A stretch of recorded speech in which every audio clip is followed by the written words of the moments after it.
Let's talk about protractors. So you can measure angles from this side or from this side over here. So if you wanted to do, let's say you wanted to do a 40-degree angle. So what you would do is put a little dot right there and then put a little dot right here. And so I'm putting this dot in line with this line, and then I put a dot in that hole there. Let's see, I don't know if that actually showed up, so I'm going to do that again. There we go. So we line those up.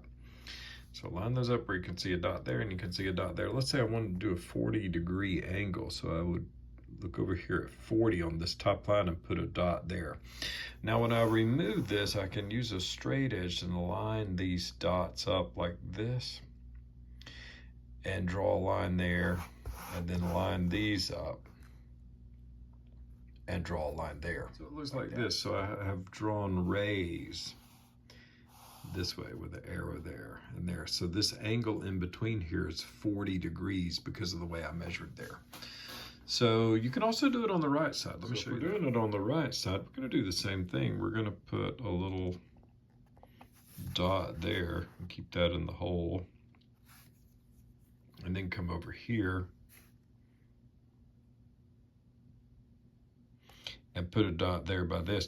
Now I can do a couple things. One is that I could count by 10. So 10, 20, 30, 40. So here at 140 up here, that's 40. But if you'll notice, if you look across here on the inside, you can see the 40-degree there as well. So I could have just as well put a little dot there at 40. And then when I remove this, I can connect these with a ray. There I have a 40-degree angle going in the right direction. This was to the left. This was to the right, but they're both 40 degrees. The 40 degrees is inside here, and then it's inside there. So this is a little bit on how to use a protractor to draw an angle.